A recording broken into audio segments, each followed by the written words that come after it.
Oke, kita mulai ya. Assalamualaikum warahmatullahi wabarakatuh. Selamat sore teman-teman calon sarjana ilmu komputer Unsia. Kita ketemu di mata kuliah analisa berorientasi objek. Nah, ini mata kuliah semester 4 dan saya sendiri Riyad Sahara, biasa dipanggil Riyad sebagai dosen pengampu di mata kuliah ini. Apa ya, suhu? Suhunya berapa? Oke, ini mata kuliah pertemuan pertama, nggak terlalu berat lah ya, nggak terlalu berat untuk materinya. Kita mau kenalan dulu nih dengan mata kuliahnya itu mata kuliah apa. Terus nanti ngebahas apaan aja di mata kuliah ini gitu ya. Teman-teman akan dapat materi apaan aja sih selama kurang lebih 16 semester ini atau selama 1 semester. Terus mengenai kontrak kuliahnya gimana, atau aturan perkuliahannya seperti apa, terus nanti tugas dan ujiannya itu gimana, sampai output dari perkuliahan ini gimana. Itu aja sih yang akan kita bahas, paling ngebahas materinya sedikit. Karena kan materinya sudah di-share ya, sudah di-share dan diharapkan teman-teman sudah view atau download materinya, sudah dipelajari, ada kuisnya juga sudah dikerjakan, tadi saya cek beberapa sudah mengerjakan, ada yang dapat nilai sekian, sekian, sekian. Nah, yang sudah bagus pertahankan, yang nilainya masih kurang. Nah, itu nanti dicoba lagi di setiap pertemuan ya atau di sesi berikutnya. Karena setiap sesi nanti akan ada kuis. Nah, kalau untuk kerjain kuis nih ngomong-ngomong, jangan langsung dibuka kuisnya ya. Jadi kalau mau ngerjain kuis, dilihat dulu atau di view, dipelajari dulu materinya, baru dikerjakan kuisnya biar nilainya maksimal. Itu. Oke, untuk aturan perkuliahannya nggak beda jauh, nggak berbeda malah ya sama semua mata kuliah, sama persis. Terus kayak kontrak perkuliahan juga sama persis. Komponen penilaian standarnya Unsia, presensi kehadiran teman-teman 30% ya. Presensi kehadiran 30%, tugas 20%, UTS 20%, UAS-nya 30%. Jadi totalnya 100%. Nah, kok presensi kehadirannya gede banget Pak, sampai 30%. Sebenarnya itu terjadi karena kita adalah model perkuliahan yang full online learning, model pembelajaran kita full online learning, model perkuliahan kita adalah pembelajaran jarak jauh, yang dimana kan kita lebih mengapresiasi untuk keaktifan teman-teman kita nih yang memang menjalankan semua kewajibannya dalam model perkuliahan seperti ini. Kalau model perkuliahan tatap muka biasa, kehadiran itu ya sudah memang seharusnya ya bisa dilihat secara langsung oleh dosennya. Tapi kan kalau misalkan model perkuliahan online seperti ini, keaktifan teman-teman itu butuh effort yang lebih ya. Ya sebenarnya memang yang konvensional juga lebih sih, harus menuju ke kampusnya atau ada perjalanan ke kampusnya, ngantuk-ngantuk dan segala macam. Ini kan enak nih, bisa diakses kapan aja dan di mana saja. Ya, tapi tantangannya lebih besar memang yang online. Banyak yang lupa, banyak yang menjalankan aktivitasnya tidak maksimal dan sebagainya. Makanya kita kasih apresiasi lebih untuk meningkatkan motivasi teman-teman juga dengan rajin mengerjakan aktivitasnya, ya itu otomatis presensi kehadirannya dipenuhi, sudah dapat atau ngantongin nilai 30 dari 100 itu. Itu. Nah, terus ada pertanyaan nih, nilai kuis dipakai buat acuan nilai enggak? Kalau di saya, kuis itu sebenarnya dipakai untuk nambah ya, atau nambel nilai akhirnya kalau misalkan ada kurang-kurang. Misalkan di tugasnya ada yang kurang maksimal, di UTS-nya kurang maksimal, atau di UAS-nya kurang maksimal, itu bisa saya tambah-tambahin nilainya. Karena model penilaian saya itu kalau ngasih jawaban atau soal ujian dan melihat jawaban bukan karena benar atau salah, tapi lebih ke pemahaman ya, pemahaman sama gimana sih usahanya dalam mengerjakan soal yang diberikan. Begitu. Di beberapa mata kuliah lain dengan dosen yang lain kemungkinan berbeda, tergantung kebijakannya masing-masing. Nah, kalau di saya dipakai ya. Jadi kuis itu dipakai untuk menambal nilai atau up nilai jika ada nilai yang kurang. Gitu ya. Dan dari kuis juga saya bisa melihat keaktifannya teman-teman.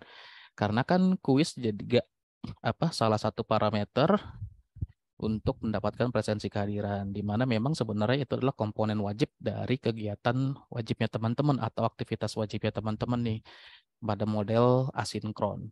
Itu ya kalau untuk penilaian. Nah, kalau perkuliahannya sendiri standar ya, karena kita ikutin standar dikti. Untuk satu semester itu minimal 16 kali pertemuan. Ya, kita 14 kalinya pertemuan tatap muka untuk deliver materi atau proses belajar mengajarnya. Dua kalinya ujian. Ya, pertemuan 1 sampai 7 materi. Pertemuan ke-8 atau sesi ke-8 itu adalah ujian tengah semester. Lalu pertemuan 9 sampai 15 penyampaian materi atau kita kegiatan belajar mengajar lagi. Nanti pertemuan 16-nya adalah ujian akhir semester. Nah, tugas yang diberikan dalam mata kuliah ini nanti akan ada 2 kali. Jadi tugas 1, tugas 2. Nah, kalau untuk tugas sendiri, standarnya minimal adalah 1 kali dalam 1 semester. Ada beberapa kelas yang memberikan tugasnya hanya 1 kali dalam 1 semester, ada juga yang 2. Diikuti saja, karena kebijakannya tadi beda-beda ya, masing-masing dosen pengampunya punya kebijakan yang berbeda. Kalau saya ngasih tugas itu biasanya memang mendukung untuk ujiannya, jadi untuk UTS ataupun untuk UASnya. Jadi ya dikerjakan saja karena nggak rugi. Nanti setelah mengerjakan tugas bisa dipakai untuk UTS atau UAS. Nah, mata kuliah ini analisa berorientasi objek. Kalau misalkan teman-teman akses LMS-nya ya, kalau ada yang sudah akses LMS-nya, di situ kan kelihatan tuh ada deskripsi mata kuliahnya. Di situ teman-teman bisa lihat ini mata kuliah apain sih nih. Jadi di mata kuliah ini atau konsep ABO ya, OOAD kalau bahasa istilah asingnya, Object Oriented Analysis and Design, harusnya ada D-nya ya. Tapi kalau di translate ke Indonesia ya tidak menggunakan D, jadi analisa berorientasi objek aja, desainnya enggak.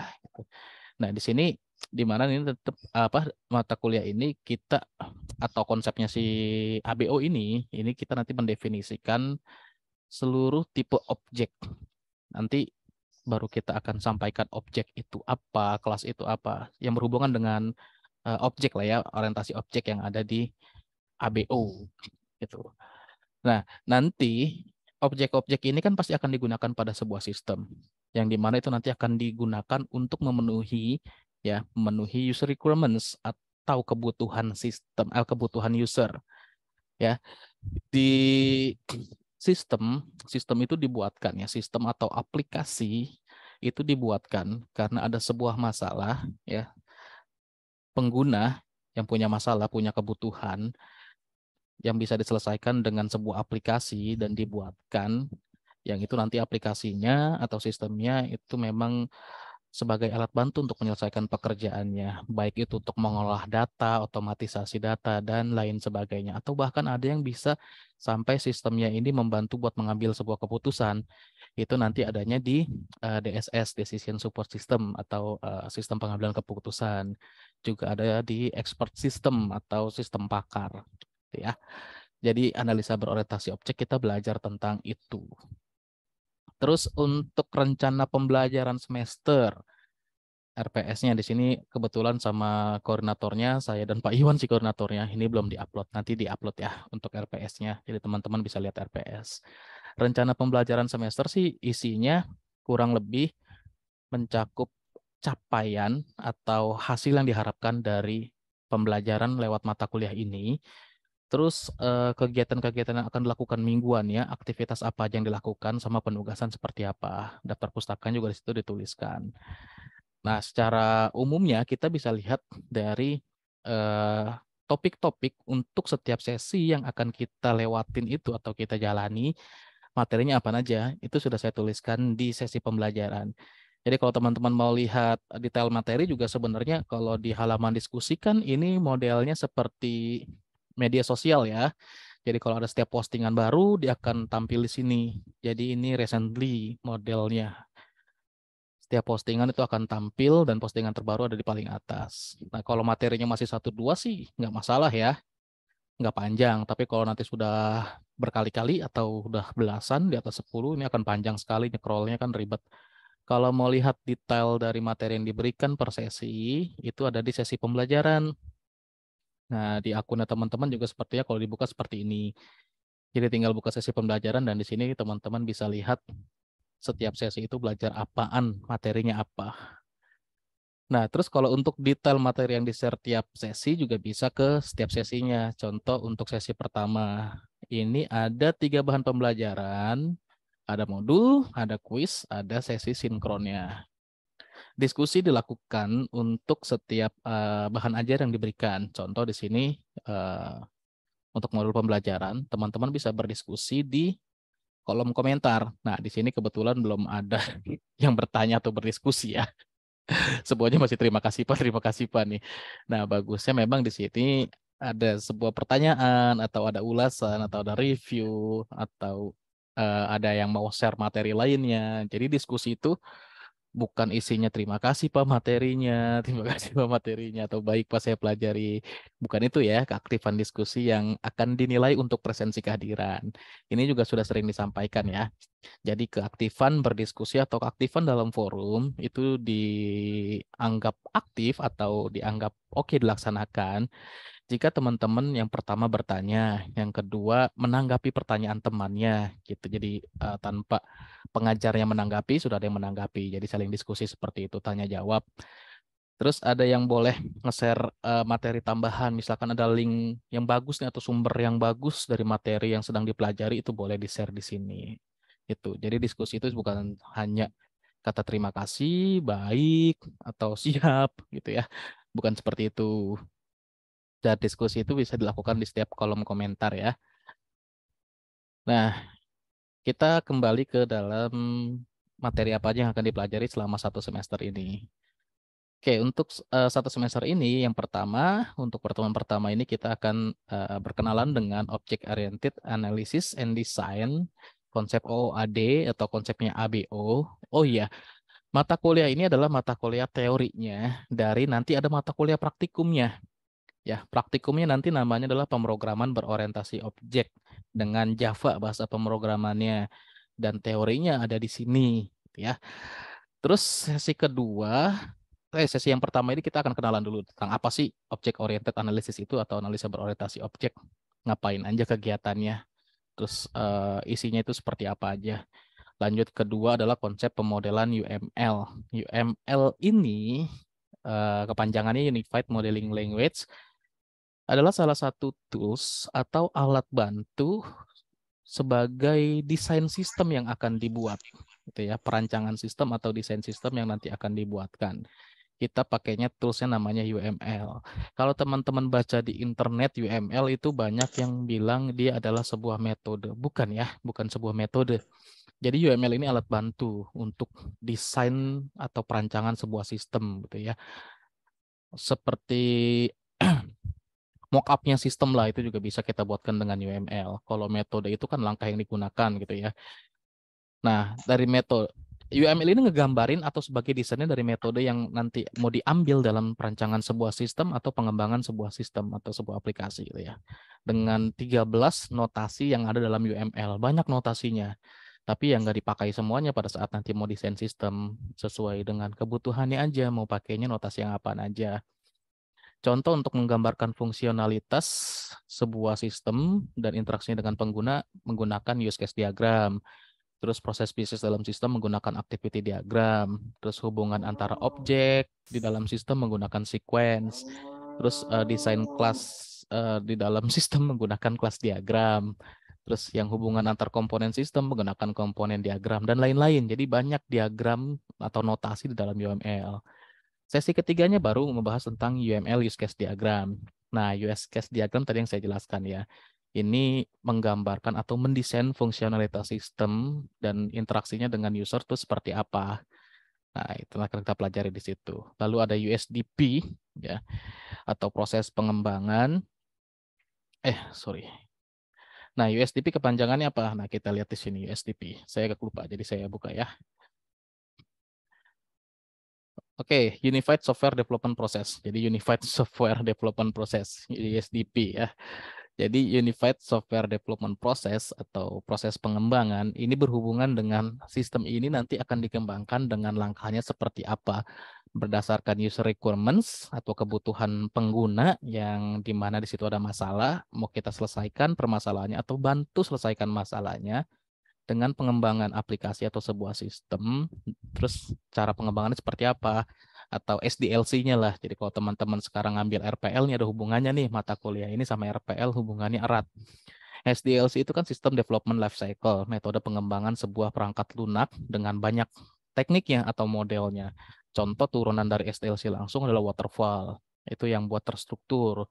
Terus kalau mau yang dipercepat bisa pakai RAD, bisa pakai prototyping, bisa pakai Agile, bisa pakai Scrum gitu ya. Nah, itu tergantung kebutuhannya seperti apa. Lalu lanjut ke pertemuan kelima atau sesi kelima tentang requirements capture. Requirement capture ini gimana caranya kita mendapatkan atau mengcapture ya, eh, menganalisa dan menuliskan semua kebutuhan dari penyelesaian masalah yang dihadapi sama user atau klien yang nanti sebagai pengguna sebuah sistem atau aplikasi. Dan itu nanti akan dianalis tuh, habis di capture, dianalis.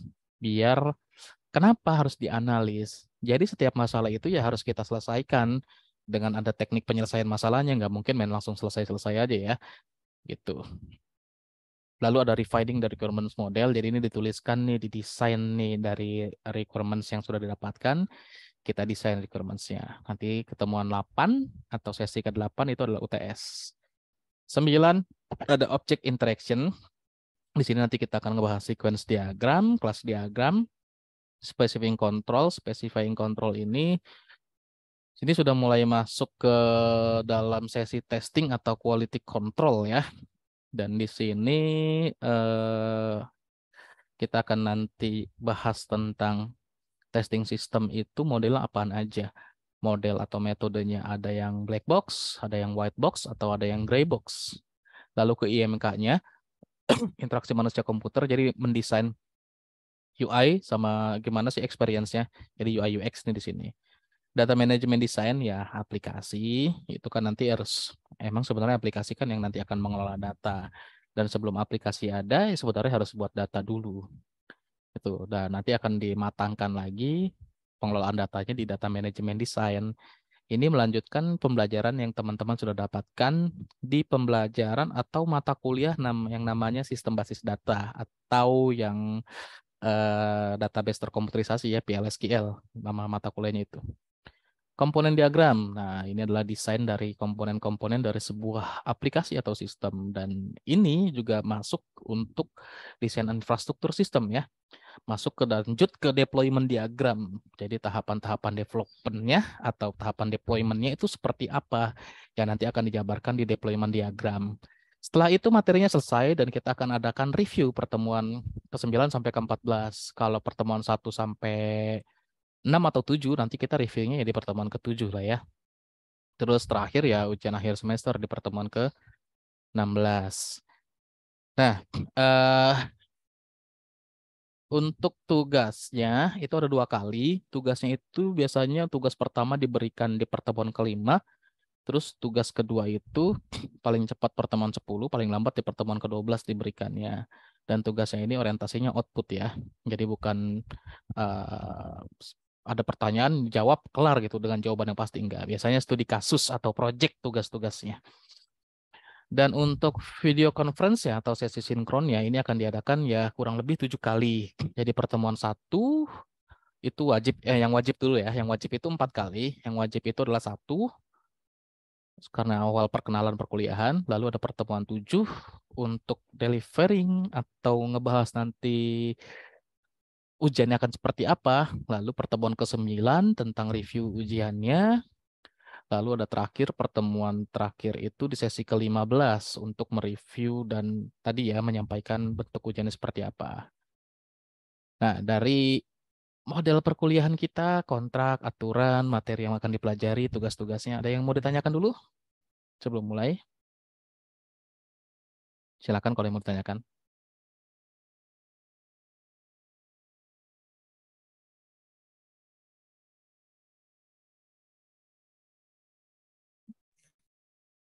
Aman? Cintanya Pak, yang Oh, terkait Recon. kenapa, kenapa? apa untuk quick count yang wajib yang 4 kali itu wajib juga Pak atau gimana Pak? Ya enggak, kan mahasiswa model sinkron nggak diwajibkan. Jadi Siap. wajib untuk diselenggarakan oleh dosen pengajarnya, Oh siap siap Pak. bukan Siap, Pak. wajib diikuti sama teman-teman mahasiswanya. Karena kan model apa tipe mahasiswa kita masih general, jadi belum di spesifik yang reguler dan kayak reguler 2 atau karyawan ya. Kalau sudah di spesifik kayak gitu ya harus wajib. Kalau reguler kan artinya sudah tahu kuliahnya Senin sampai Jumat harus ikut gitu kan. Yang kelas extension, bukan extension, kelas reguler 2 gitu ya, kelas malam atau karyawan, jadwalnya sudah ditentukan dan dia sudah oke gitu. Jadi kan wajib diikuti. Nah kalau ini kan enggak. Kita masih satu tipe semua, masih general.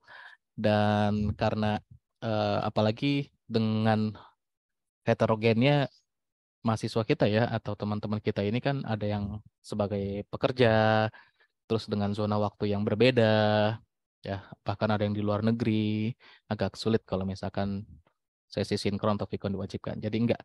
Tapi kalau yang mau dapat materi lebih lanjut, penjelasan lebih lanjut, mau interaksi lebih lanjut sama atau interaksi langsung sama dosen pengajarnya ya ikut gitu. Kalau nggak ikut pun kan bisa nyimak recordingnya. Kayak ini nanti akan di-share recordingnya ya.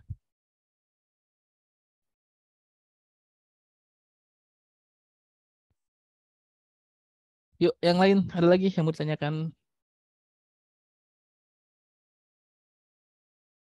Beres nih kayaknya nih. Untuk sementara nggak ada, Pak. Sebenarnya nggak ada. Oke, masuk ke materi ya. Belum panas kan? Belum panas sudah 2 kali vikon ya. Oke, kita masuk ke materi ya. Nah, ini mudah-mudahan teman-teman sudah di view atau di download, sudah dipelajari materi untuk pertemuan sesi ke-1 ini. Ya, jadi kalau yang belum, ayo langsung di download atau di view ya. Karena itu kan salah satu aktivitas wajib ya teman-teman di model asinkron. Nanti kalau misalkan nggak dilakukan salah satunya dari 3 aktivitas wajibnya, yang modul, kuis, forum, presensi kehadirannya nanti nggak dapet. Kalau semester lalu itu masih diberikan keringanan tuh, walaupun sudah ada aturan tertulis, presensi kehadiran itu minimal 81,25%. 81,25% itu artinya teman-teman cuma diberikan kesempatan untuk bolos. Ya, artinya bolos itu dalam artian nggak ngikuti perkuliahan ya, nggak menjalankan aktivitasnya. Mungkin lagi ada halangan atau apapun gitu ya. Sebanyak 3 kali. Lebih dari 3 kali berarti kan sudah di bawah 81,25% presensi kehadirannya. Nah, itu kalau diberlakukan auto E tuh, walaupun tugas, UTS, UASnya 100, tapi presensinya kurang auto E. Nah, semester lalu diberikan keringanan tuh, masih 50%. Ya, jadi yang di atas 50% masih diproses kelulusannya, di bawah itu langsung auto E. Nah, sekarang kayaknya strict tuh, 81,25%-nya harus diterapkan. Sudah mutlak kayaknya ya. Jadi harap diperhatikan sama teman-teman semua. Dijalankan aja semua aktivitas atau kewajiban di model asinkronnya. Kan bisa dilakukan kapan aja. Rentan waktunya juga kan lama. Dari Rabu sampai dengan Minggu. Sempat-sempatkan aja lah. Oke, kita mulai ya. Untuk materi di pertemuan pertama. Jadi sebelum disampaikan juga, ini mata kuliah ini sebenarnya vital atau penting untuk kebutuhan tugas akhir teman-teman. Karena di dokumen tugas akhir maupun kalaupun nanti teman-teman milih bentuk tugas akhirnya itu publikasi atau jurnal atau bentuk tugas akhir yang lain, tetap ada yang namanya desain sistem. Walaupun nanti ada yang ngambilnya peminatan network spesialis gitu ya, di data science pasti ada desain sistem atau desain algoritma. Di network juga ada gitu kan, rancangan atau topologi atau apa gitu. Dan itu basicnya atau landasannya dari sini. Karena di sini nanti teman-teman belajar untuk ngerancang itu gimana, dengan toolsnya itu apa atau softwarenya itu apa. Nah, makanya di sini teman-teman, kalau di modul mungkin belum diupdate ya, sorry. Saya kemarin nulisinnya lupa tuh. Nah, untuk UML tool ini banyak sekali. Ada Rational ROS, ada Microsoft Visio kalau yang pakai MS Office ya. Terus ada yang online-online itu kayak Draw.io. Draw.io itu online. Sekarang namanya apa ya? Kalau teman-teman akses dengan Draw.io masih ke direct ke alamat barunya sih. App Diagram ya. Draw.io ini nama barunya App Diagram. Terus ada Visual Paradigm. Terus ada iDraw Max. Terus ada Star UML. Nah, yang free itu Draw.io sama iDraw Max itu free open source. Yang lainnya ada license-nya, tapi yang versi trial atau versi free-nya juga bisa dipergunakan. Nah, untuk orientasi objek bahasa pemrograman yang digunakan, kita nggak belajar ngoding ya di mata kuliah ini, nggak. Tapi yang bahasa-bahasa pemrograman yang orientasinya ke objek itu ini seperti Java, terus .NET, terus VB, web dengan framework. Nah, itu orientasinya objek. Atau bahasa-bahasa pemrograman yang basic adalah Java, itu semuanya adalah orientasi objek gitu ya. Terus C sama C++ gimana? C sama C++ itu dia bahasa pemrograman yang terstruktur, tapi juga bisa dipaksakan jadi OOP dengan membuat fungsi metode sendiri. Walaupun nggak ada library-nya, tapi bisa dibuatkan. Cuma nggak OOP murni ya. Itu cuma bisa aja. Nah, di sekarang ini kita akan bahas, ada pertanyaan apa nih? PHP, Python, TypeScript. Iya, bahasa-bahasa turunan Java ya, kayak PHP, Python, PHP. Oke, kalau framework-nya emang turunan Java lah ya. Nah, kalau Python udah pasti turunan Java. Terus Python tuh turunannya banyak ya.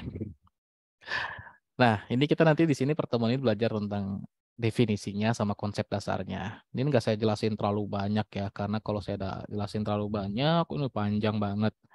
Di terakhir-terakhir itu contohnya lebih enak, lebih detail. Dirasa kalau misalkan teman-teman dibaca dengan baik, dipahami dengan baik juga, pelan-pelan dibacanya sambil iseng nunggu buka atau iseng ngapain gitu ya, mau main game kalah terus atau lost streak kan bete, mendingan baca modul lah gitu.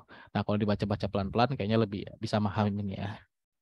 Nggak terlalu sulit untuk pertemuan pertama ini. Pertemuan pertama belum, nanti kalau pertemuan selanjutnya. Ya, bercanda.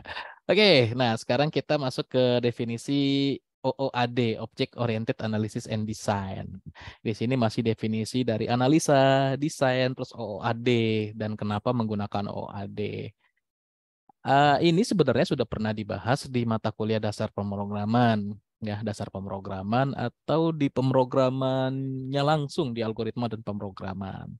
Jadi kalau yang namanya analisa atau logik ya, di sini analisa ini kita tadi menganalisa atau memahami sebuah permasalahan bisnis ya, di semua proses bisnis ataupun di aktivitas sehari-hari.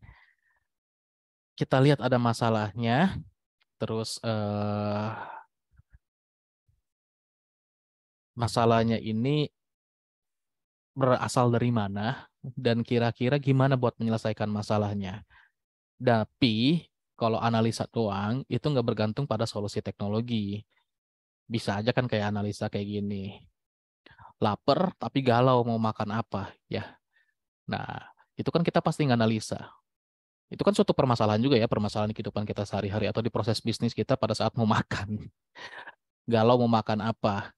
Pengen makan yang pedes tapi nggak doyan pedes atau pencernaannya agak sensitif dengan makanan pedes.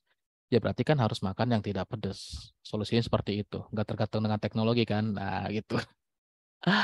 Dan lain-lain lagi ya. Dan lain-lainnya lagi. Salah satu contoh definisi analisa itu seperti itu. Jadi analisa itu lebih menekankan pada apa yang menjadi permasalahannya dan gimana cara menyelesaikan masalahnya itu lanjut ke desain. Di desain ini teman-teman nanti yang diharapkan itu menguasai, memahami, bisa mendefinisikan solusi software yang merepresentasikan atau menggambarkan hasil analisa yang akan diimplementasikan dalam bentuk kode dengan dibuatkan aplikasi. Jadi kalau sudah masuk ke analisa desain, ini kita bicaranya di ilmu komputer ya. Kalau di ilmu yang lainnya pasti nggak ke bentuk kode atau ke solusi teknologi. Walaupun zaman sekarang semua proses bisnis sudah ada teknologinya atau berhubungan dengan teknologi, nggak ada yang enggak. Ya kita ini lebih bicara spesifik di ilmu komputer. Jadi kalau sudah kita bisa analisa, kita mau buatkan desain, berarti kita mau buatkan penyelesaian dengan sistem atau aplikasi terkomputer atau algoritma yang ada di komputer. Nah, analisa dan desain aja, kalau cuma sampai situ, tekniknya kan nggak ada nih buat nyelesainnya. Ya, desain ini cuma ya udah langsung tuliskan aja ke dalam atau langsung buatkan aja aplikasi atau sistemnya. Tapi teknik untuk membuat seperti itu atau membuatkan sistem ya atau menyelesaikan masalahnya gimana kalau tidak mengacu ke dalam sebuah metode yang tepat gitu.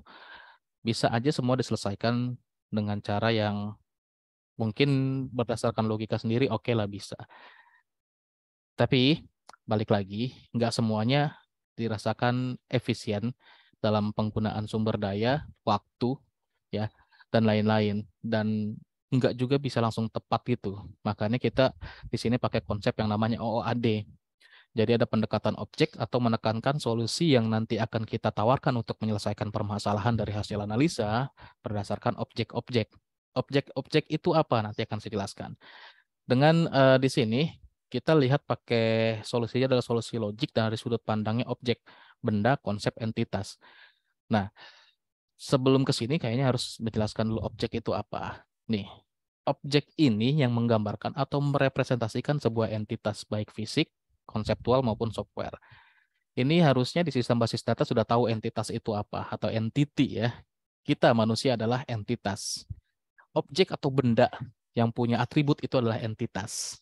Ya, atribut itu apa? Komponen-komponen yang membentuk entitas tersebut. Kayak misalkan sebuah kendaraan, kita bilangnya motor lah ya. Banyak atribut di dalam motor itu atau banyak komponen-komponen dalam motor itu. Ada sistem penggeraknya, misalkan rantai, ban, gear, dan lain-lain. Sistem pengeremannya atau pemberhentiannya gitu ya. Sistem mesinnya, terus sistem pembakarannya, dan lain-lain. Nah, komponen-komponen tersebut membuat kesatuan dan membentuk sebuah entitas atau membentuk sebuah objek gitu ya. Jadi objek di sini representasi dari sebuah entitas. Objek adalah entitas, gampangnya udah gitu aja. Ya. Terus definisi formalnya. Nah, kalau definisi formalnya, kalau yang tadi informal tuh yang kita berdasarkan logika kita aja lah pemahaman kita. Tapi ada yang formal juga. Jadi objek ini adalah pakai pen biar enak. Nah, objek ini entitas dengan boundary atau dengan batasan yang terdefinisi dengan baik dan identitas yang mengekapsulasi ini artinya membungkus state dan behavior. Jadi ada atribut dan behavior atau pola operasi apa yang bisa dilakukan terhadap objek tersebut itu benar-benar punya batasan atau boundary-nya. Jadi itu definisi secara formalnya langsung. Iya dong. Gini, kalau misalkan sebuah objek nggak dibatasin atau nggak punya boundary-nya, itu nanti jadi objek yang nggak punya identitas atau objek yang agak sedikit nyeleneh. Nyeleneh seperti ini contohnya. Kita tahu yang namanya kendaraan dengan jenis sepeda motor bannya dua. Bannya dua. Tapi kadang ada yang bannya 4, ada yang bannya 3. Nah, itu berarti kan nggak masuk di boundary-nya dia. Ya kita bicara konsep yang kita tahu sehari-hari ya motornya bannya 2 gitu. Kalau misalkan bannya 3, apakah itu bisa dinamakan sepeda motor gitu atau ke motor gitu ya. Kita bicara sepeda motor nih ya yang penggerak roda 2. Motor, kalau misalkan kita lihat di STNK atau di BPKB-nya, di surat tanda nomor kendaraan atau BPKB ya, buku pemilik kendaraan bermotor gitu ya, ya rodanya 2 gitu. Kalau misalkan ada tiba-tiba atributnya, roda ketiga, roda keempat. Nah, kalau normalnya kan roda ke-1, roda kedua, roda depan, roda belakang. Ini ada roda tengah atau ada lagi roda belakang samping, belakang kiri, belakang kanan. Nah, kalau kayak begitu masih ini ya. Kalau bilangnya belakang kiri, belakang kanan, ini masih dalam satu boundary nih. Kan ban belakang atau roda belakang. Gitu ya. Nah, kalau misalkan ada tengah, nah itu gimana? Contohnya lagi, ada sayap kiri, sayap kanan. Nah, kita tahu motor nggak punya sayap. Kalau punya sayap bukan kendaraan jenis sepeda motor. Begitu. Sama seperti halnya kita bicara entitas manusia. Ada jenis ekor, melengkung atau lurus. Nah, manusia mana yang punya ekor kan enggak ya gitu ya. Jadi semua atau setiap manusia kayaknya nggak ada yang punya ekor gitu. Adanya ya tangan, kaki. Itu. Tangan ada 2, kaki ada 2, ada kepala 1, nggak ada ekornya. Nah, jadi objek adalah seperti itu. Terus untuk konsep yang lain kita lihat. Nah, ini contoh nih objek nih. Kalau kita lihat di sini ada beberapa entitas, ini kebetulan makhluk hidup semua. Objek itu nggak harus makhluk hidup ya, tapi merupakan sebuah benda atau entitas. Benda mati bisa jadi objek, misalkan laptop atau tadi yang saya sebutkan kendaraan dan lain-lain ya. Oke, kita balik lagi ke sini. Tadi sudah sampai dengan OOAD, sekarang adalah kenapa menggunakan OOAD. Ini sebenarnya pengertian yang banyak dipakai di pemrograman yang berorientasi objek, reusable code. Jadi kode cuma dituliskan sekali, bisa digunakan berkali-kali, dan arsitekturnya atau susunan kodenya jelas, clear. Pada saat ada kesalahan, bisa fokus ke dalam kesalahan itu saja. Ada perubahan, bisa fokus merubah di bagian yang mana. Yang lain nggak akan terpengaruh karena terbungkus dan susunannya lebih terstruktur dibandingkan dengan yang pemrograman terstruktur biasanya. Kalau misalkan kita bicara object oriented. Dan object oriented ini lebih mencerminkan keadaan di dunia nyata. Ya, artinya lebih tepat dalam menggambarkan entitas, terus dekomposisinya yang natural, maksudnya dekomposisi itu nanti entitasnya bisa kita kayak generalisasi, spesifikasiin lah, gampangnya kayak gitu. Terus lebih mudah untuk dipahami dan dirawat, karena tadi yang saya jelaskan, bagian-bagian kodenya itu jelas atau terbagi dengan baik, jadi pada saat mau ada kesalahan, perbaikan fokus, ada pengembangan juga bisa lebih fokus. Dan hal lainnya adalah dari segi kestabilan. Ya, perubahan kecil dalam requirement yang tidak berarti perubahan yang signifikan dalam sistem yang sedang dikembangkan. Karena tadi berhubungan dengan uh, susunan kodenya itu clear. Contoh gampangnya ginilah kita bicaranya. Per metodenya jelas, ya, per metodenya jelas, per kelasnya jelas gitu. Dibandingkan dengan bahasa pemrograman lainnya atau dengan konsep lainnya yang dibuat sendiri. Lebih mudah disesuaikan dengan perubahan. Oke, ini adalah alasan-alasan dalam menerapkan konsep OOAD, Object Oriented Analysis and Design, serta di OOP-nya, Object Oriented Programming-nya.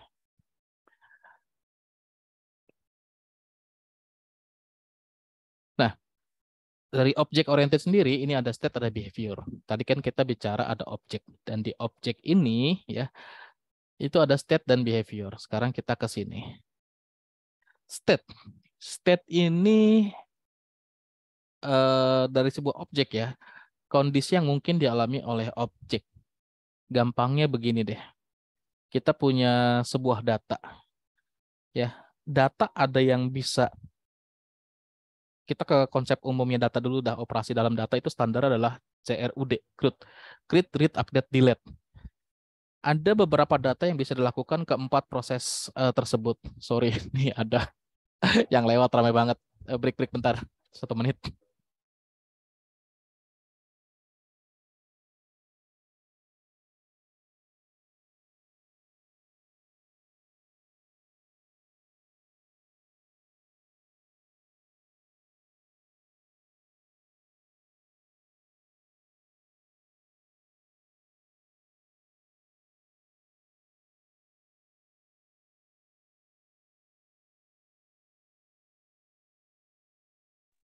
Oke, lanjut. Sorry, tadi ada iklan lewat, ramai banget. Nah, balik lagi ke tadi itu, state dari sebuah objek, kondisi yang mungkin dialami oleh objek. Jadi contoh tadi kita bicara masalah, contohnya ada sebuah basis data, ada data atau table yang bisa dilakukan keempat operasi standar seperti create, read, update, delete. Ada juga yang enggak, contoh dia dibungkus atau dibuat role-nya nggak bisa untuk delete atau nggak bisa buat update atau nggak bisa untuk ditambahkan baru atau di-create gitu ya, gitu, atau bahkan nggak bisa dilihat, contoh kayak gitu. Dan ini juga terjadi kayak misalkan contohnya ke manusia ya, contoh di manusia, apakah manusia umurnya bisa dikurangi? Kan ada satu atribut ya, ada satu atribut dari manusia itu, contohnya tanggal lahir. Nah, itu boleh nggak tanggal lahirnya dirubah? Boleh kalau misalkan ada kesalahan entry. Tapi kalau misalkan ada perubahan nilai dari tanggal lahir yang disebabkan oleh operasi lain atau data lain, kan nggak mungkin. Misalkan contoh umurnya 25 tahun. Karena saya rajin berolahraga, setiap hari saya berolahraga, diakumulasikan dalam setahun gitu ya. Saya nggak akan selalu nambah tua, malah akan nambah muda, umurnya mundur. Nah, itu kan nggak mungkin gitu ya. Nah, contoh kayak gitu. Jadi ada kondisi yang nggak mungkin dialami sama si objek tadi, itu berarti bukan state-nya dia gitu. Atau operasi yang bisa dilakukan terhadap si objek tersebut. Nah, secara normal state objek bisa berubah setiap waktu. Iya, berubah setiap waktunya ya kayak gini lah. Analogi paling gampangnya, kita yang namanya bikin logika perulangan pasti pernah lah ya. Kalau kita pengen mengulang atau menampilkan data angka ya, data berupa angka dari 1 sampai 100 dengan urutan tuh 1, 2, 3, 4, 5. Ya proses increment-nya +1, plus aja gitu. Tapi ada kondisi misalkan pengennya yang ganjil aja yang ditampilkan. Ya berarti kan increment-nya harus disesuaikan. Contohnya misalkan increment-nya +2 setiap saat atau setiap proses perulangannya. Kalau nilai awalnya ganjil, setiap diulang 2 pasti nilainya ganjil terus tuh perulangannya. Begitu. Jadi state object ini berubah setiap waktunya. Dan ini terjadi banyak contohnya lah ya. Behavior ini, kita ke behavior sekarang. Ini menentukan bagaimana sebuah objek itu beraksi dan bereaksi. Ya, beraksi dan bereaksi. Jadi kita lanjut kedua dulu sampai biar nggak terlalu bingung. Jadi behavior ini tampak dari sebuah objek. Jadi yang ditampakkan atau yang ditampilkan dari sebuah objek dimodelkan oleh sekumpulan message atau pesan yang dimana ini direspon atau operasi-operasi yang bisa dijalankan oleh sebuah objek. Nah, ini berhubungan dengan state tadi. Misalkan tadi data ada yang atau gini lah, manusia, contoh behavior kayak ini ya. Behavior ini kalau misalkan kita translate langsung kan ke kebiasaan. Tapi ya boleh jadi sih, boleh jadi di konsep atau definisi kebiasaan. Manusia itu hidupnya di mana? Berdasarkan sistem pernafasan ya, maka dia hidupnya di darat. Nggak mungkin dia hidup di dalam air. Contoh ikan. Ikan yang sistem pernapasannya pakai insang. Ya dia hidupnya adanya di air, dalam air. Kalau di darat ya dia tidak bisa bernapas karena sistem pernapasannya berbeda. Contoh manusia nggak ada yang punya sayap, jadi nggak bisa terbang. Manusia nggak bisa terbang, gitu ya. Terus manusia tidak mengkonsumsi bahan bakar yang berupa bensin dan sejenisnya bahan bakar minyak lainnya karena sistem pencernaannya nggak begitu. Itu berbeda dengan yang kendaraan bermotor yang mengkonsumsi bahan bakar minyak. Contoh kayak gitu ya, contoh-contohnya. Atau tadi itu manusia nggak bisa terbang karena nggak punya sayap. Jadi behavior adalah contohnya kayak gitu. Jadi yang bisa ditampakkan dari sebuah objek itu seperti apa berdasarkan objeknya ini gimana, state-nya itu seperti apa. Nah, ngomongin masalah objek, nah ini prinsip dasar OOP ya, prinsip dasar OOP, OOAD. Object orientation itu ada abstraction, encapsulation, modularity, dan hierarki. Ini penjelasan lebih lanjutnya di belakangnya yang teman-teman bisa baca secara mandiri ya. Jadi saya mau menjelaskan tentang yang sering banget dibahas itu dalam Object Oriented Analysis and Design ataupun OOP adalah objek dan kelas. Dua ini akan selalu digunakan dalam konsep itu, mau di konsepnya atau di bahasa pemrogramannya. Tadi kita udah bicara tentang objek, sekarang kita bicara kelas. Nah, kelas ini, sebelum lanjutnya ada yang mau tanya dulu nggak? Takutnya kebanyakan malah bingung mau bertanya apa gitu, karena bingung dengerin materinya. Ada yang mau tanyakan dulu, silakan.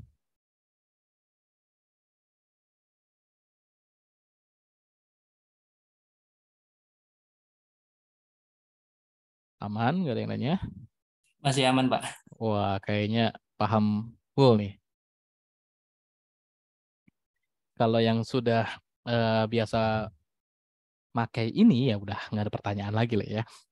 Tapi terkadang juga yang sering pakai konsep OOAD atau sering pakai bahasa pemrograman yang orientasinya objek oriented, masalah ini kadang tahu objek sama kelas tapi apaan ya itu kalau suruh jelasin. Nah, itu juga sering saya alami dulu.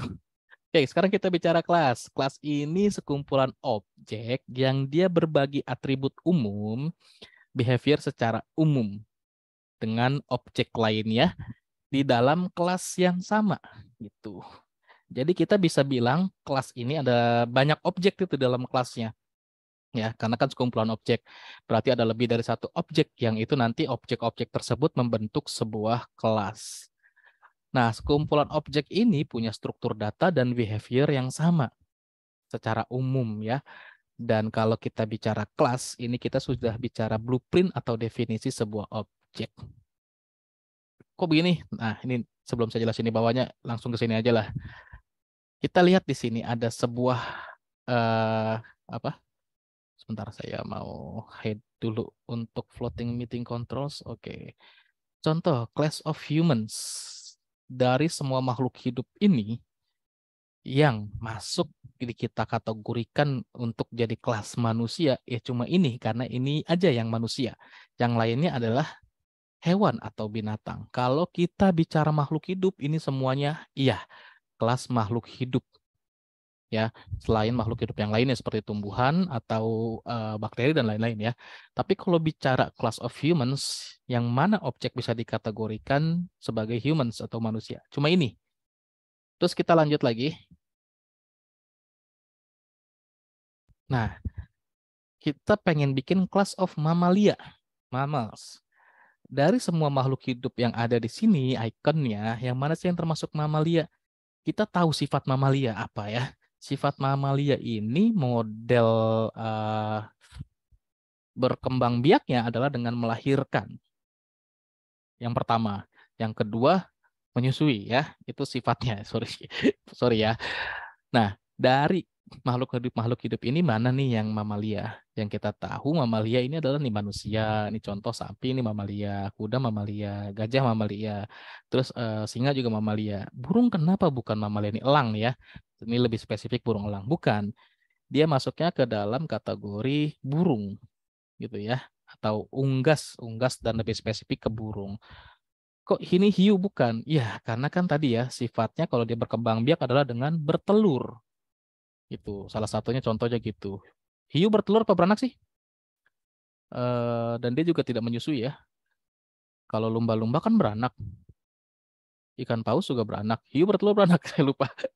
Ya pokoknya salah satunya gitulah ya. Nah, terus kita bilang lagi nih, ini ada objek, jadi ada icon wanita dengan model-modelnya beda-beda nih ya. Tapi ini masuk dalam kategori atau kelasnya adalah wanita. Yang di bawahnya contohnya ada beberapa pria ya, walaupun bentuknya modelnya berbeda tapi masuk ke dalam kalau kita kategorikan adalah pria. Itu. Oke ya, jadi sudah paham antara definisi objek dan kelas. Kita lihat apa lagi sini yang akan dipelajari. Nah, kalau ini sifat atau yang bisa dilakukan di kelas ya, spesialisasi, subclass, superclass, dan inheritance. Nah, ini teman-teman juga bisa baca mandiri. Sekarang saya jelaskan untuk yang tadi bisa kita lakukan untuk objek. Ada abstraksi, enkapsulasi, modularity, dan hierarki. Ini saya jelaskan singkat-singkat aja karena terbatas jam 4 ada Vicon. Oh, udah mau mulai. Ini teman-teman bisa baca secara mandiri ya. Nanti kalau misalkan ada yang mau ditanyakan, boleh ditanyakan di kolom komentar aja. Atau nanti bisa di next pertemuan akan saya jelaskan lagi. Sampai di sini ada yang mau ditanyakan nggak? Silakan kalau yang mau ditanyakan.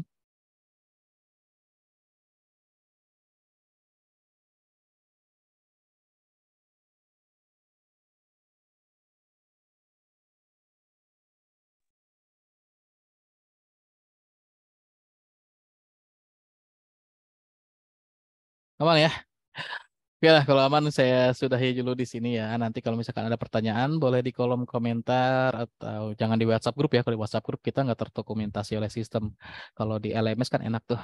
Dan insya Allah sih saya cek secara berkala. Jadi kalau ada pertanyaan bisa saya respon di situ. Tapi kalau misalkan teman yang lain mau respon, nah itu kan jadi keaktifan berdiskusi atau forum malah lebih baik ya. Oke, kalau tidak ada pertanyaan, jangan lupa untuk dipelajari lagi materinya. Terus kalau ada kuis dikerjakan kuisnya, pokoknya jangan lupa untuk aktivitas asinkronnya karena itu berhubungan dengan presensi kehadiran ya. Oke, sekian dari saya. Mohon maaf jika ada kesalahan. Saya akhiri. Wabillahi taufiq wal hidayah. Assalamualaikum warahmatullahi wabarakatuh. Selamat sore semuanya. Selamat beristirahat. Selamat berakhir pekan. Selamat sore, Pak. Waalaikumsalam. Terima kasih.